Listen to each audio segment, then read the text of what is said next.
Bonjour, je suis Lou, artiste peintre, peintre de marine.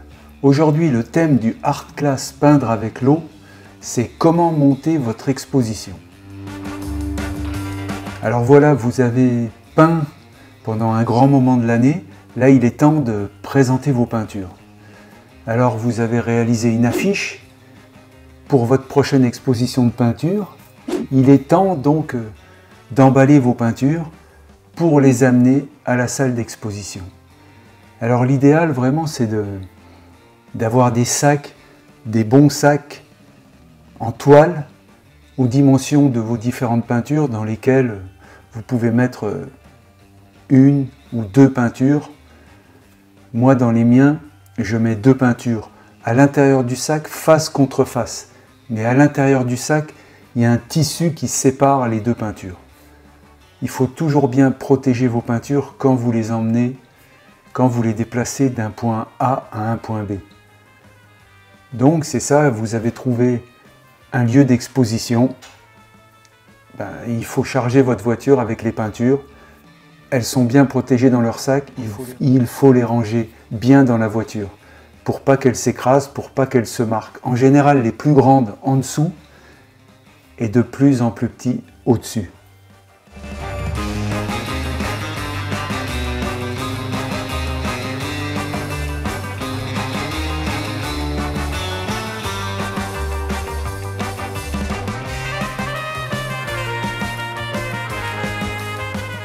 Puis après ça, vous emmenez vos peintures avec votre voiture au lieu d'exposition. Il ne faut pas rouler trop vite. Il faut rouler tranquillement, doucement et surtout dans les virages pour pas que vos peintures bougent pendant le transport. C'est important parce qu'une peinture, ça va vite à se marquer et il faut en prendre soin.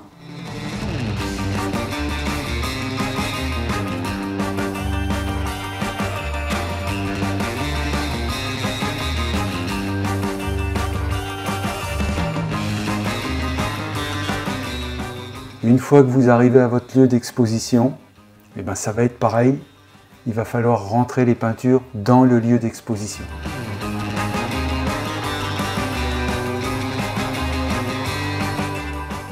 Donc voilà, manœuvre inverse. Il faut rentrer les peintures tranquillement, sans se presser, dans le lieu d'exposition. C'est important de manipuler les peintures avec précaution. Des peintures sur lesquelles vous avez passé beaucoup de temps et que vous allez présenter, il faut les présenter toujours à leur meilleur au public.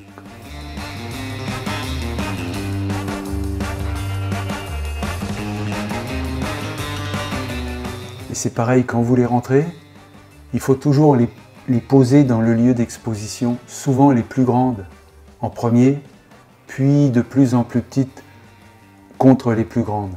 Mais autrement, l'idéal, c'est de les mettre sans jamais qu'elles s'appuient l'une contre l'autre. En fait, il ne faut jamais qu'une peinture appuie sur la toile d'une autre peinture. C'est très important.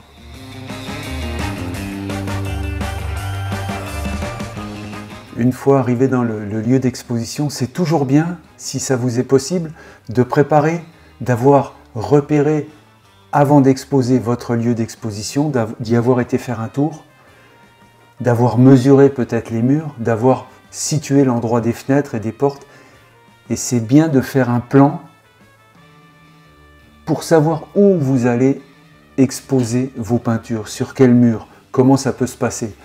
Et vous dessinez un plan, comme ça quand vous arrivez, ça vous fait gagner beaucoup de temps. Vous savez déjà exactement où vous allez mettre vos peintures. Là c'est le cas, je sais exactement où je vais mettre mes peintures. Et donc, quand vous enlevez vos peintures de vos sacs, vous les disposez à l'endroit où vous avez prévu de les exposer. Vous les déposez par terre, mais à l'endroit où elles sont prévues d'être mises. Comme ça, vous pouvez déjà vous faire une idée de l'aspect que ça va rendre. Alors évidemment, vous pouvez les classer par thème, par couleur, par grandeur, par affinité, par thème, par sujet de ce que ça représente. Après, c'est une histoire de goût. Pourquoi placer telle peinture ici plutôt que là, c'est personnel. Mais des fois, il faut équilibrer des grandes peintures avec des plus petites. que ce soit rythmé, quoi. Il faut rythmer une exposition. Donc vous placez vos peintures au sol, à l'endroit où elles vont être mises, mais au sol. Puis vous repliez vos sacs pour nettoyer au fur et à mesure la salle d'exposition.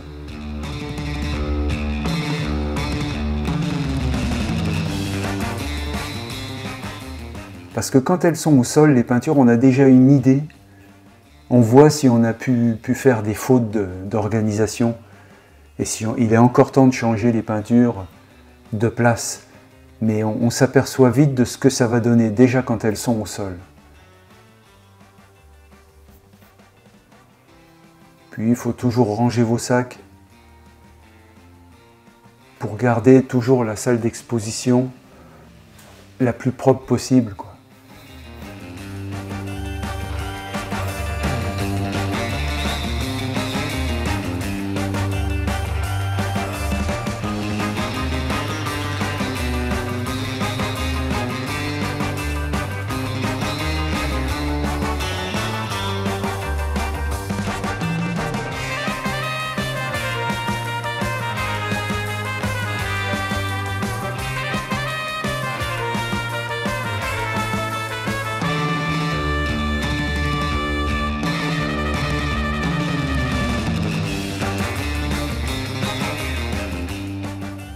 Puis après, c'est le temps de les placer au mur.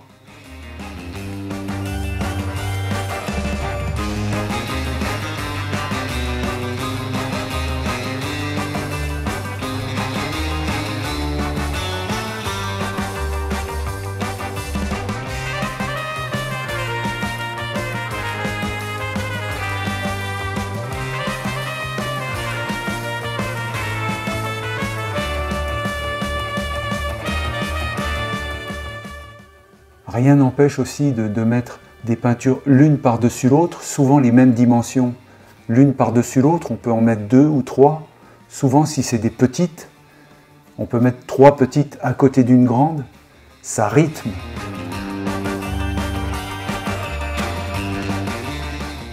Après, alors il existe différents systèmes d'attache dans les salles d'exposition. Vous en rencontrerez plein. Il y en a qui sont plus simples que d'autres. Il y en a qui vont vous plaire plus que d'autres. Il y en a qui sont très simples à régler en hauteur. C'est à force de faire beaucoup d'expositions qu'on découvre tout ça, qu'on découvre ce qui nous plaît le plus dans les systèmes d'accrochage.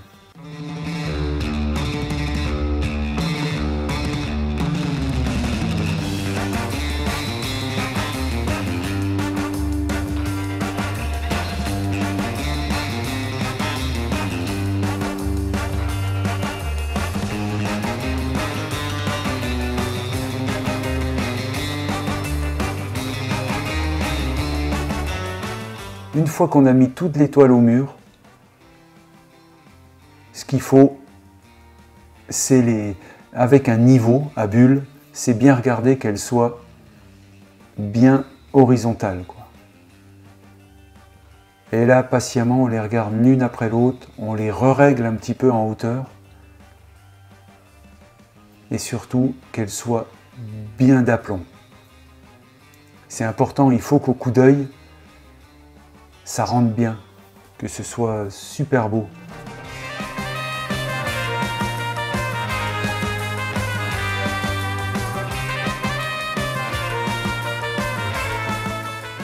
Puis après vient le temps de placer le petit cartel sur lequel il y a souvent votre nom, le titre de la toile, la dimension, le prix,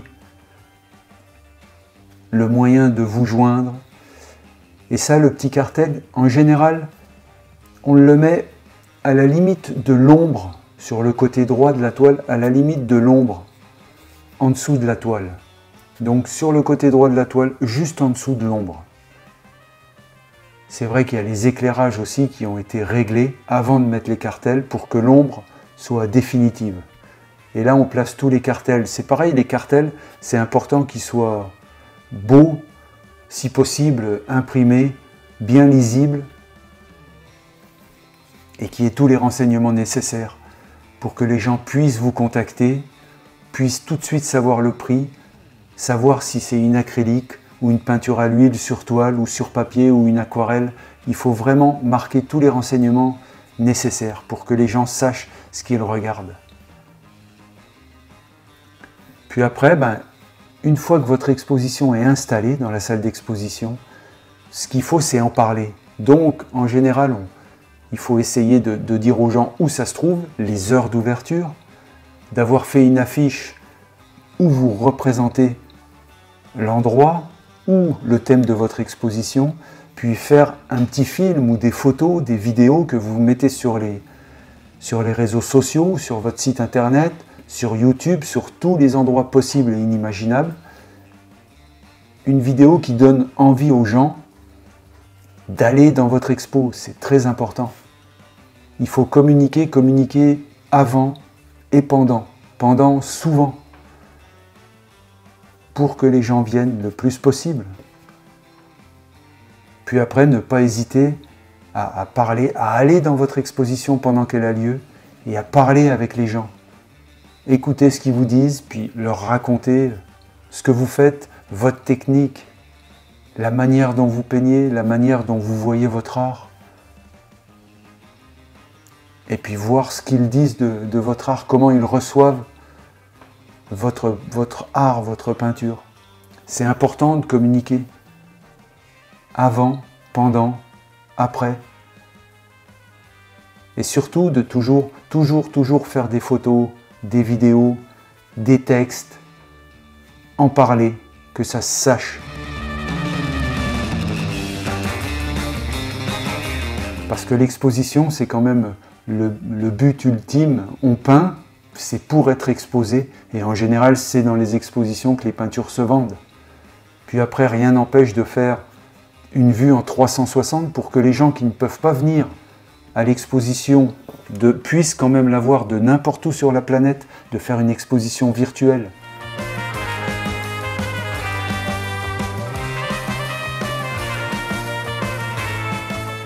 Ce qui est très important aussi, c'est de bien placer vos cartes de visite en évidence dans la salle d'exposition, si vous le pouvez. Je vous montrerai dans une prochaine vidéo comment faire des cartes de visite qui soient un portfolio. Et puis aussi de mettre un livre d'or qui est très important pour que les gens puissent mettre leurs appréciations.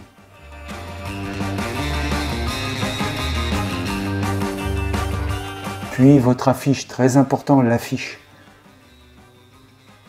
qui parle, qui dit le thème.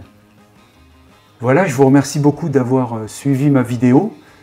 Si mes vidéos vous intéressent, vous pouvez vous abonner à mon compte, puis activer la petite cloche pour être tenu au courant des prochaines vidéos qui sortiront. Merci beaucoup et bonne peinture!